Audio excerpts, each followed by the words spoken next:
Happy birthday. Yeah, thank you. I might jump into that. Yeah, I was just curious. Well, because the Rock by Rock group, you probably know, are finalists. And so we've got to work with them in like their coaching session leading up to that. I did not know that. That's awesome. Yeah, small world. Yeah, I talk to those guys a lot. Yeah, they're cool and really thoughtful, I think, and like the feedback we were able to provide, we'll try to provide, right? But then also just like see, you know, they were really interested in just like seeking more information and doing their best to do the best they could with all that. Yeah, every time we work with them, they're doing, and they're always thinking about what's next, which is really nice about their org. Mm-hmm. When I first found out about them, I was like, I'm not sure about subscription boxes, and they have convinced me that they've got plans for more than that. That's really cool. They're really good. Yep.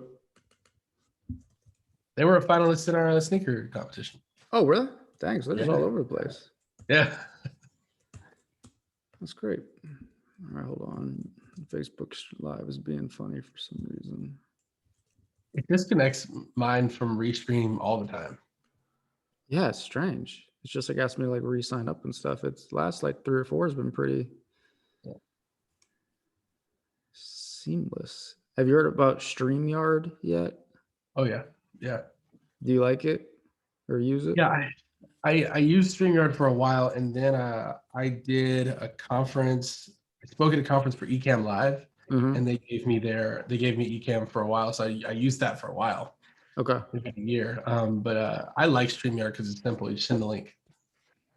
Yeah, I think I need to try it out. I'm too nervous to try new stuff once like I get something to work, which is like the worst thing to be, as you know. That's not good. Yeah. Their backstage functions really nice on StreamYard. Okay, that's good to know. So then if it doesn't work, I'm coming back to blame you. Yeah, that's good. I'll shift it right to them. There you go, that's fine. Yeah. All right, Mike, good to see you, man. Thanks for joining. Yeah, thank you for having me. Super excited. So now I want to jump in with some quick hitters, and you just moved, and I haven't spent very much time in Texas, but I think there's a little bit of beef between Dallas and Houston. Yes, I think you've spent time in both. So tell me, settle the beef. Which one is the claim to fame? Houston. I grew up in Houston. Okay. I am. That was quick. That was real quick. Good. Rockets. Yeah. It's a hard time. The Astros flag is over there, and I'm hiding my Texan stuff away because it's just such a shame to support that franchise right now for a lot of reasons. But it's I've lived through. Sometimes I feel like I've lived through more sports pain growing up in Houston than even people like New York Knicks fans or like Cleveland Browns fans, because at least they knew like we've been bad for a long time. In Houston, like they give you hope every year. That's fair. It's bad. And you lose all your stars and they act funny. So yeah. But Houston is I'm partial to Houston just like because I grew up there. But I will also say I do like the city of Dallas. Okay. It's all these Cowboys fans. Like that's where I struggle. But the city itself is nice. And the people are nice. So yeah. It's a safe, good answer. That's good. Yeah. Do you have like, what's your go-to team? Is it the Rockets or the Astros or who in Houston? Rockets, Astros, Texans, Houston Dynamo. Dynamo's soccer? Yep. Okay. I used to support the Hotshots before the Dynamo were around, which is like a minor league soccer team. There you go. I've sang the National Anthem at the Hotshots game before. Really? Hold on a minute. Is that right? Yeah.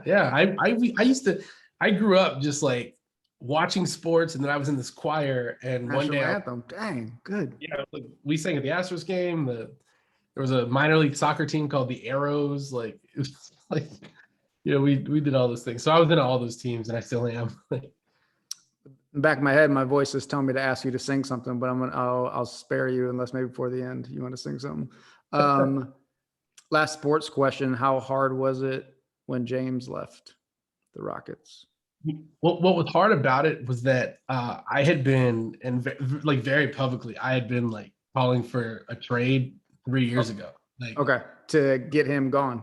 Yeah, I was like, it's not going to work.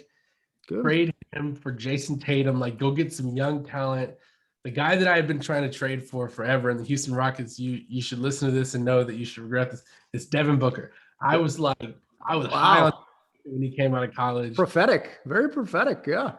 I feel really smart because I mean, yeah, like I watched him play live and just like I coached basketball. I played basketball in my life, and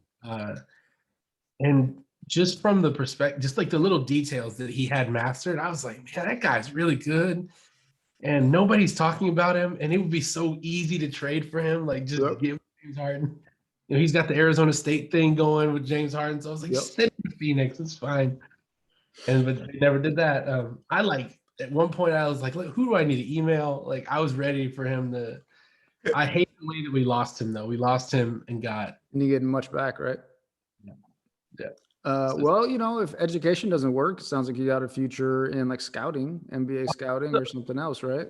That was there's three careers that if somebody would have told me earlier that I could have done these things as a job, I would have pursued them. And that's if somebody would have told me that I could have worked for an NBA team, that there was a path, like an actual pathway to that without being there. I would have gone for that. If somebody would have told me that I could have somehow become an esports athlete, I would have tried that. But the one that I feel most passionately about, if somebody would have told me I could have been a sneaker designer, I would have gone full force for that. But yeah, I've considered the sports teams. I mean, you're a young man. I mean, you can still do all three, right? Yeah, I can. I am actually I am using YouTube and TikTok to learn to sketch sneakers. There's a YouTuber named Seth Fowler who basically has the free guide, which is like, here's how you get into sneaker design. So I've just been doing it. Yeah. Okay, so then last basketball question, and we'll get off it maybe. But given what you know about basketball and also Mr. Harden's talent and skill level, what are the odds Brooklyn wins the ship this year? I think if the Nets are healthy, I don't think it's much of a question. I think it's going to be easy for them to win. Okay. If they're healthy. And if they play defense, you think they're going to play defense? Not anymore. You don't have to anymore. Okay. All right.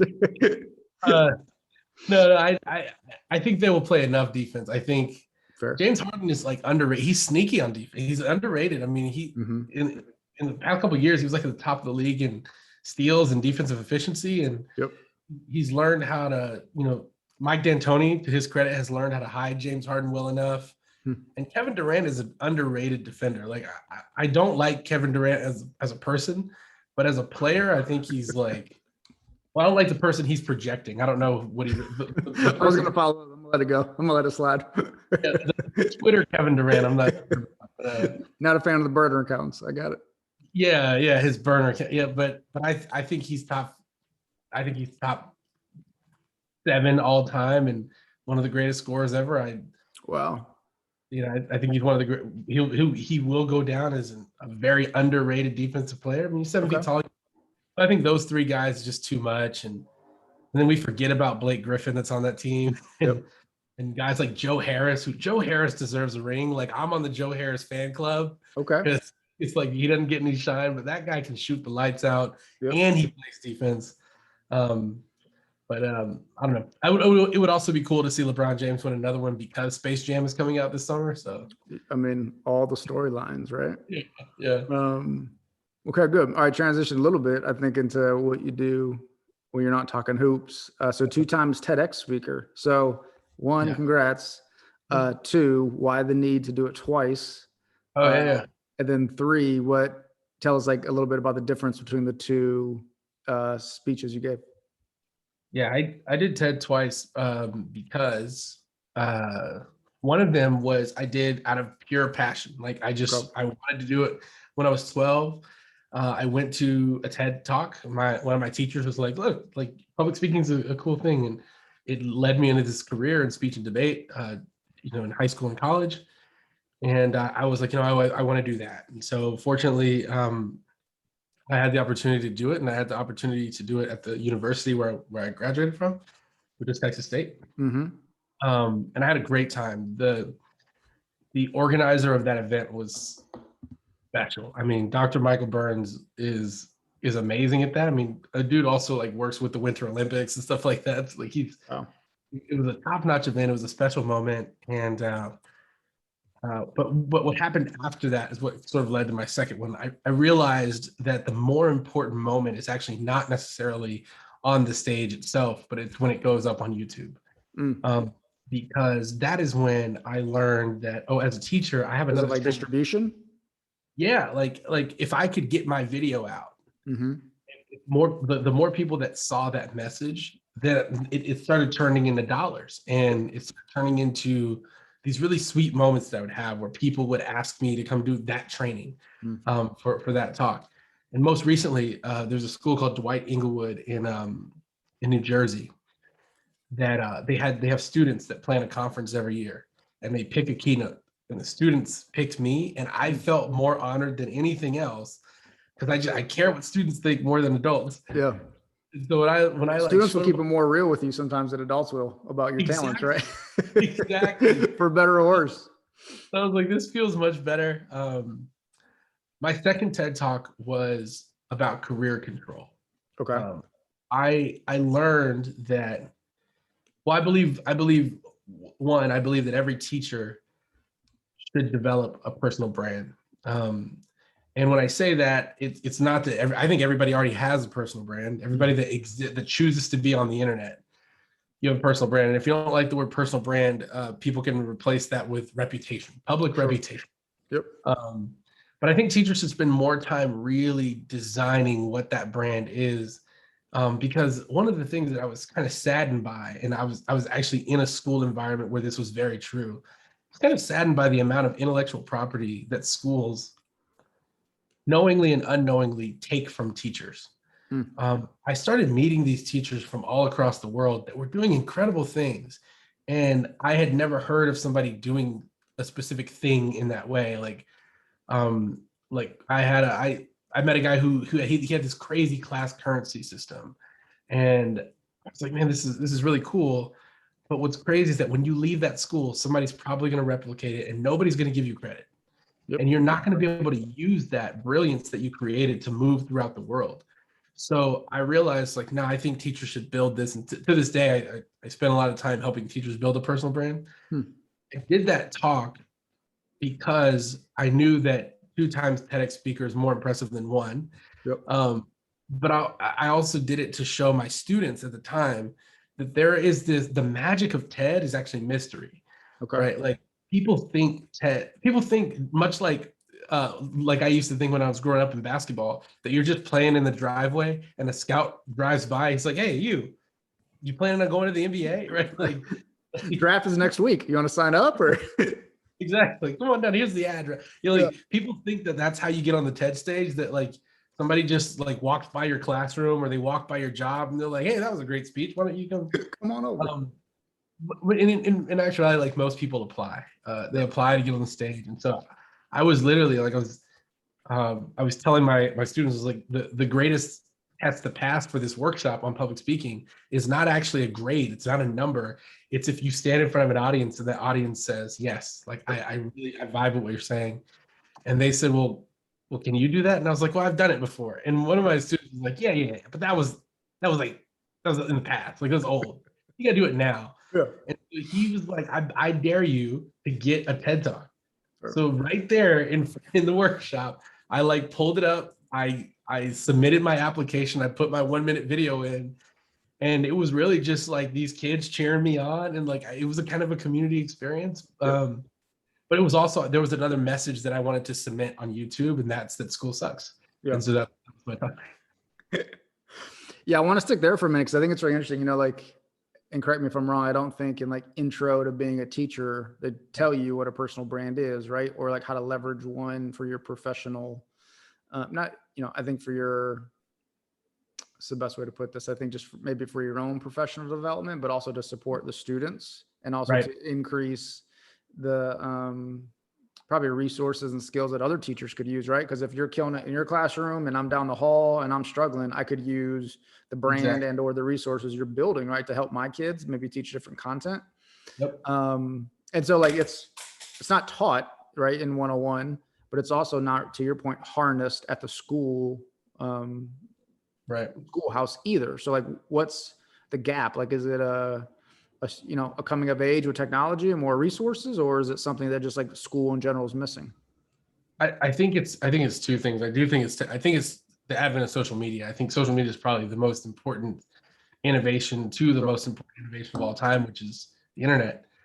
I think that, in a lot of schools actually, a lot of teachers see personal branding as something that's for the business world. Yep. Right. Like it's just like LinkedIn. Like people are like, why would I be on LinkedIn as a teacher? I was like, oh, well, that's because that's where all the employers are, right? Like there's a lot of people you can learn from there.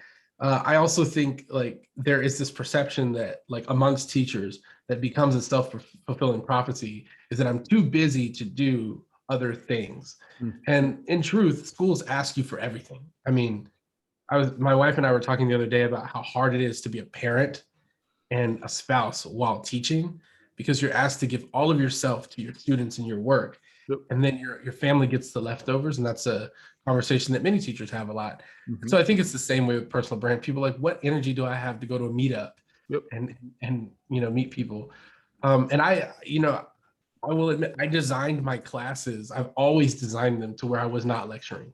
And it was not because it was easier for me. It was because it was better for students. Like, there's no reason for me to be standing up talking when we could be exploring the world together. And because of that, I actually had more energy and I actually was more excited to share what I was doing online. So, because I was sharing breakthroughs that I was learning with them. Content expertise is overrated. Yep. And so I think that the more I think teachers get used to changing their mindsets about their role, the easier it will be for them to accept like, oh, I am a professional individual. And I can develop my brand through what I normally do. I think the last point that I would make there is that people see teaching as a public service and not a career, when in fact it is both. Sure. It is a public service, but it is a career. Yep. Yeah, so important. I mean, thinking too, just around the personal brand stuff, right? Like it's not taught very much, as you said, but then, what I still remember to this day, as you said it, probably my best mentor teacher would kind of often set challenges around how you can teach while saying as few as words as possible, essentially. And so like if you have a 90-minute block class, right? Instead of your intro to new material being 60 minutes, you're just talking the whole damn time. How do you only do that for 10 minutes, but then use the other 80 minutes for the kids to explore, to write, to get feedback to coach? And I was like, shit's impossible. You can't do that. And then of course, the more you like get to that point and the onus of their learning is on them, you're kind of lighting fires in the beginning, just giving them enough. And to your point, not lecturing the whole time, not only does it save your sanity and your voice and everything else, it really, I think, unlocks what learning probably should be and what the best type of learning looks like. Yeah. I mean, for me, it gave me two things. Like, it gave me sanity and it gave me something to look forward to. Yeah. My first year teaching in a public school, I was like, wait a minute, I got a lesson plan like this every day, and I got to prepare to give a speech every day, essentially. True. I said, nah, like this is not happening. So I remember the first time I rolled out a project and I was like, this is going to take us 2 weeks. I remember the look on my student's face. I had this kid named Destiny, and she was like, this is the coolest thing I've ever seen. And that to me, I was like, that's worth it. Like, I want more. And so then I got this idea where I was like, well, I don't just ask them what they want to do. So, these things, like I was like, here's the standards. This is what they say we have to do. How are we going to do it? And it got to be like, the rumor got around the school really fast. And like, oh, these students are designing their own learning with the teacher. And like, I was like handing them, like, I made these like lesson plan sheets, and I was like, instead of me submitting lesson plans, we're going to all submit them. So like, I wrote it, and the students would walk it down to the principal's office, and she thought it was like the coolest thing. But I was like, no, for real. Like I would not have all this stuff you're giving me credit for. It's like, they're literally building this stuff. That's great. Like, it was cool. It was fun. But it was out of necessity. Like, and it saved me so much more time and so much more effort. And like, I got to be present with my family because I wasn't up until midnight lesson planning. We did it as a part of class.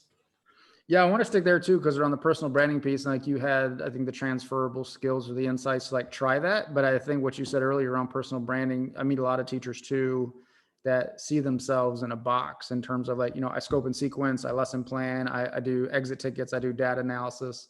Yep. But then if, they ask about like project management, or they ask about, like analyzing, HR trends or something. And I think when you break it down to them, like if you can manage a scope, really good teachers, if you can manage a scope and sequence, if you can adjust your day-to-day instruction, if you can backwards plan from the end and move forward, those are like all the big project management capstones. Those are like all the fancy like certifications you get outside of teaching. Yep. So it just feels like there's something there, one with, teachers not thinking a lot about personal brand, but also maybe putting themselves in a box in terms of what skills are transferable within a classroom compared to the real world, knowing, if you can teach 90 kids, 90 minutes a day and sell them math 101 and then still be pumped. It's like, I'd argue one of the best salespeople of all time. Yeah. Oh yeah. I mean, teachers can easily transfer to sales, professional learning coordinators, like corporate trainer. My very first year teaching, the parent that I disliked this lady the most. She was so mean. But one of the most important things she said to me, she was like, she was annoying because she was a parent who was a teacher before. So she held your feet to the fire. Sorry. Yeah. Yeah. And one day she said to me, she was like, of all the complaints I have, she's like, my daughter enjoys your class. She's like, but I want you to know, she's like, you can be so much more than a teacher. She's like, there's so many companies that would love to have you. And at that time I was like, what are you talking about? Yep. Well, 3 years later, I taught with a guy, and he was, and this is where I really cemented this idea about personal branding. This teacher was particularly like, he was average. He's average by his own admission. He was like, he would tell you like straight up, like, I'm getting a paycheck. I don't love this. I'm trying to be an actor. And I was like, okay. But the dude was like an IT wizard. He could fix if any device was broken, you give it to him for 5 minutes, and it was done. Fixed. His transition was from geography teacher to product manager at Google. And nothing in between. Yeah, like nothing in between. He went from and this talk about being a good actor. He acted pretty well that interview.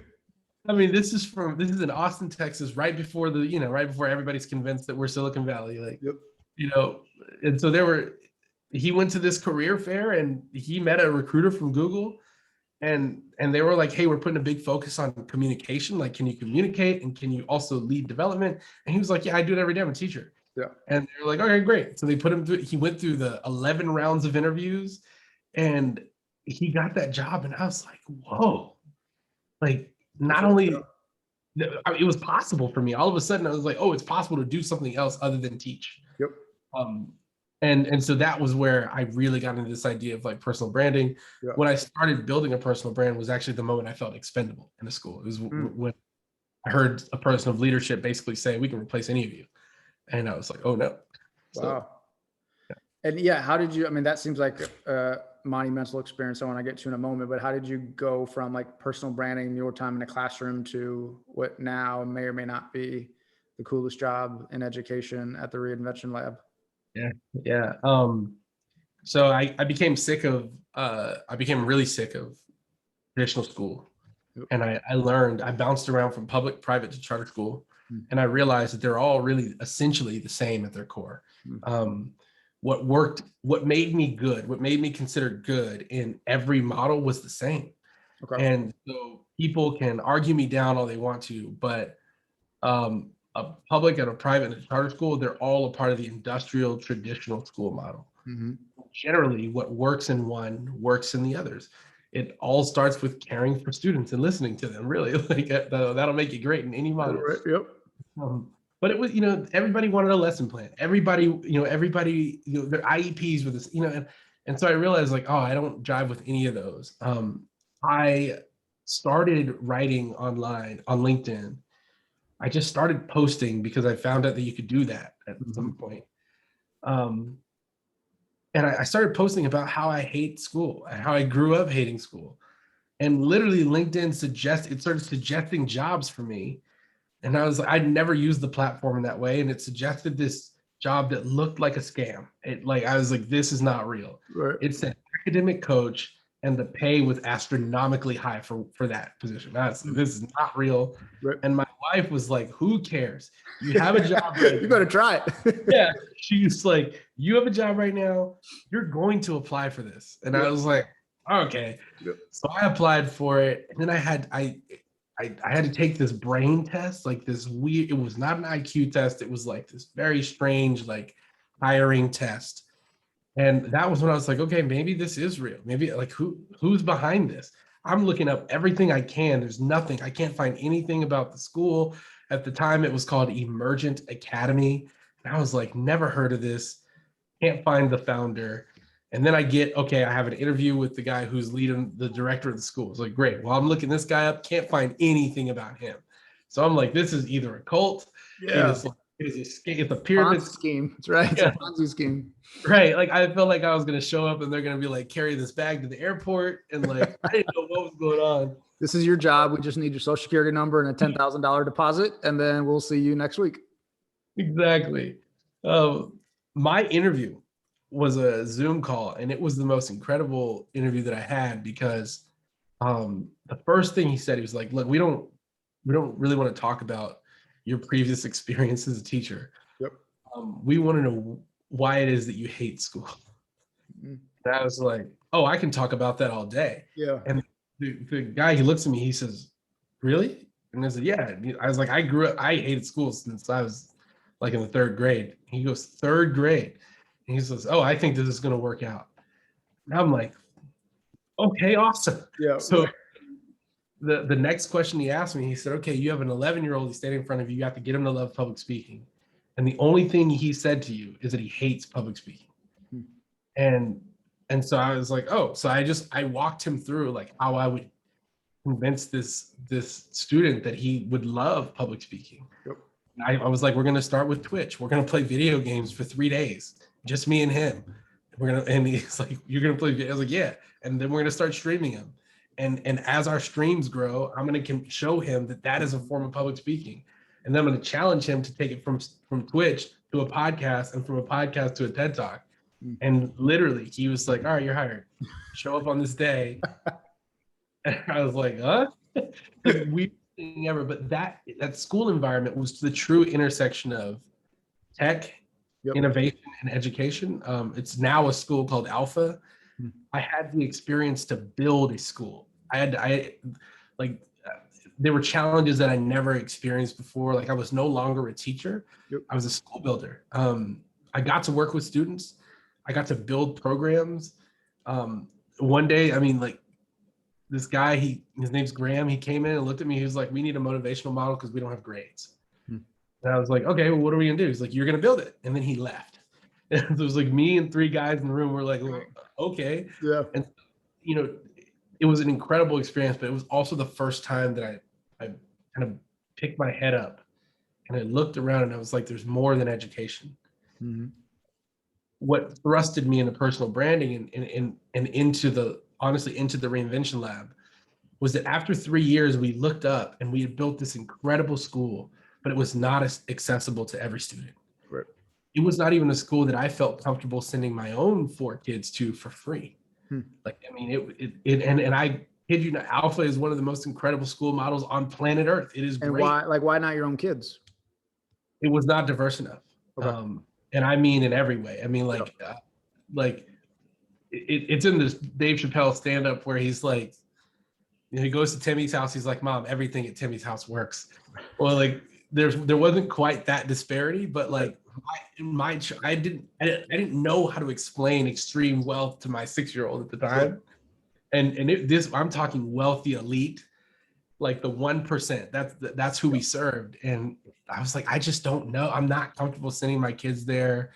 I'm not comfortable with, everyone says like, well, somebody's got to be the first of whatever race or whatever identity to go. But like, I don't want it to be mine. Like, I don't want my daughters to answer for why their hair is different. Mm-hmm. And so that was a tough conversation. I tried to build an equity and inclusion program. Yep.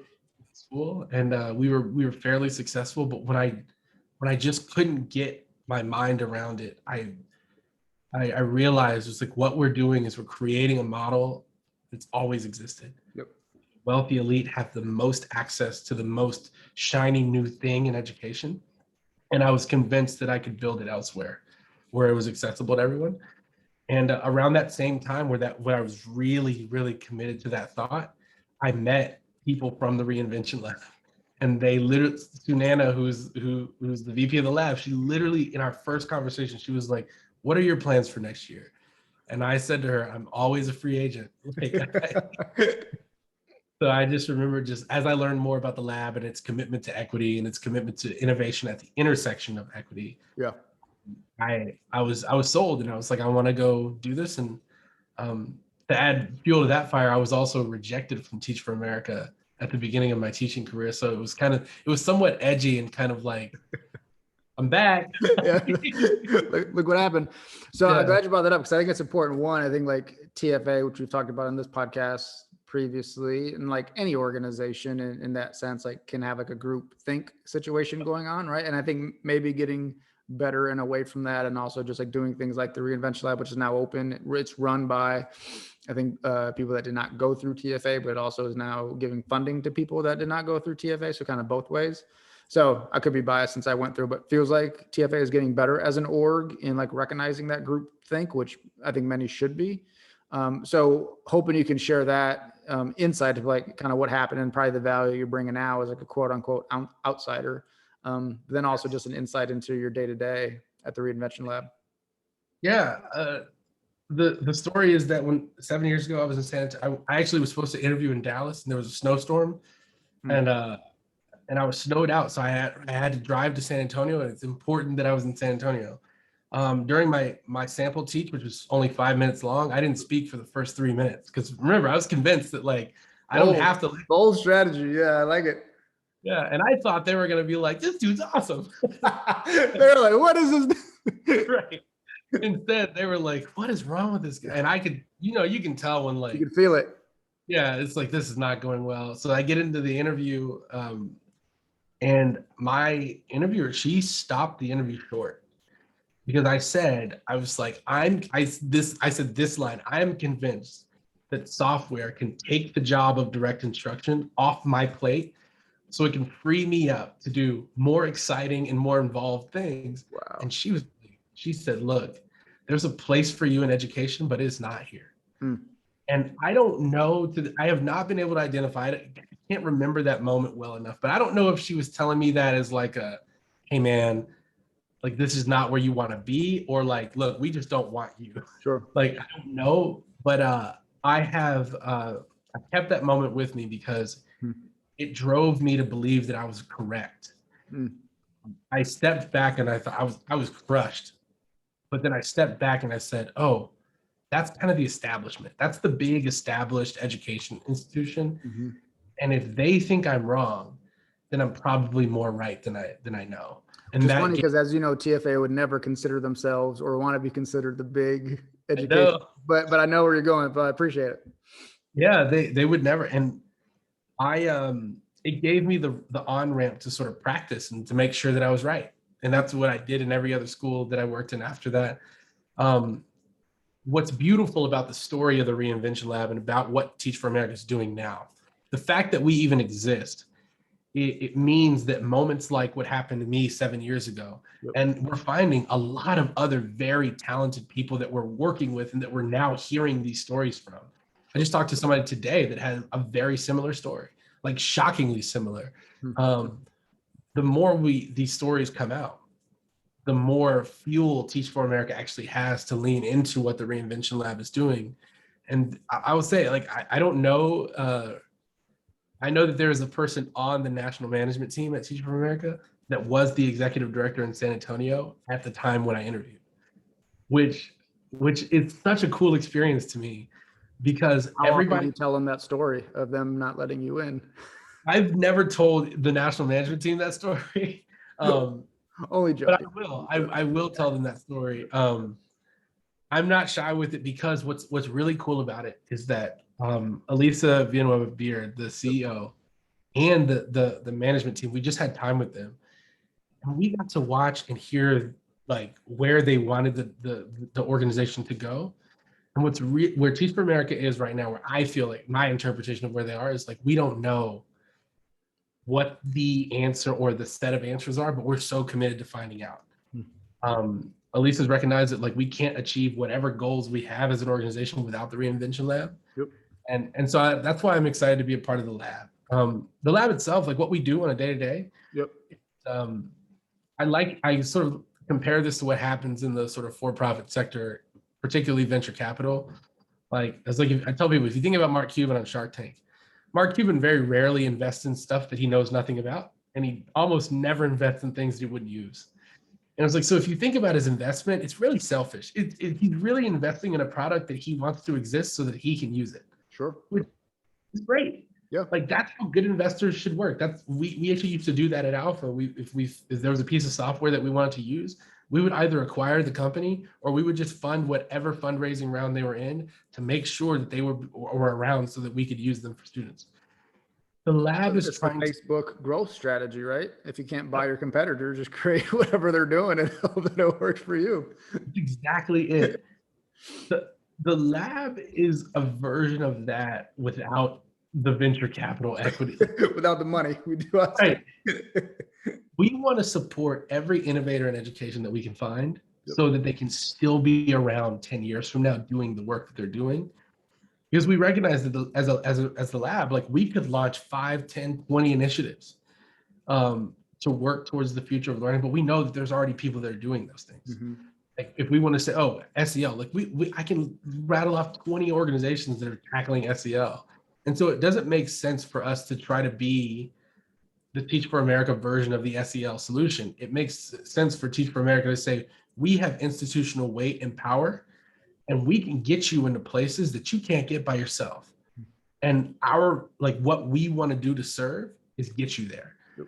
So for me, I'm the director of the lab's network. So that means I want to find innovators and figure out ways to bring value to them, and like ways that people haven't thought of. Like we just launched a sneaker competition. Yeah, we wrapped it up with a brand called 99 Products, and now the big push is like, which celebrities are we going to send these sneakers to? What publications can we get into? Because we want to take these finalists and we want to put them out, but we want the world to know what work they're doing so that people can tap into what, the Life School in Atlanta is doing, or Freedom School of Arts and Entrepreneurship, right? We want the world to know about that. So that's, the mantra of the lab is like, we want to be the plug, like plug you into everything we can. That's cool. Yeah. Shout out to Life School. They're great. I appreciate what you said too about you staying true to what you believed and your core about education, because you think about how many barriers there are to get in, to be a teacher and to be a really good teacher, and those that didn't get in because of like the archaic systems or hurdles that are set up around, entry-level exams or qualifying for a teaching position and whatnot, and how many have solutions and could be transformative teachers in schools that aren't set up in the way that our schools are currently set up in our country. Yeah. I think it just came from a long history of school never working out for me. I was told no so much by the system, but at that point I was like, this feels normal. Right. Well, I think it's good for you. I know we're running short on time, but quickly want to plug you all in the Schoolish Podcast. So tell the people quickly about your podcast. Yeah, I have a podcast called Schoolish where I just want to have conversations that people are not currently having about school. I'm doing I basically I try to collect data and I try to capture stories. Right now I'm using LinkedIn's poll feature, which is like the psychology of LinkedIn polls is fascinating, by the way. It's really weird, but interesting. They're easy ways to get people engaged with questions that a lot of people are not necessarily thinking about deeply yet.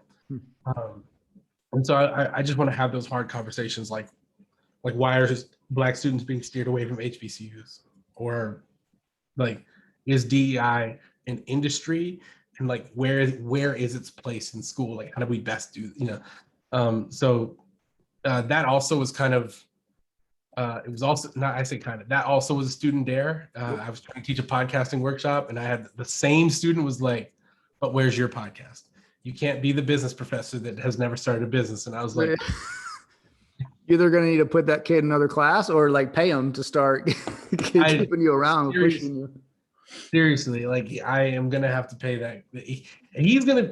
I will be working for him one day. Let's just There put you it go. that way. That was always my sell to my kids was like, I'm going to coach you up. Y'all going to be great. But then when y'all go ball out and do something, remember Yep. Mr. Schoenbeck. So you can put me on payroll or take care of me or something else at that point. That's right. Just hire me. Yeah, it hasn't worked yet, but I'm still, the plug was there. Someone's gonna get- Okay, a few final questions. What's the most innovative thing happening in public education right now? Oh, I don't know.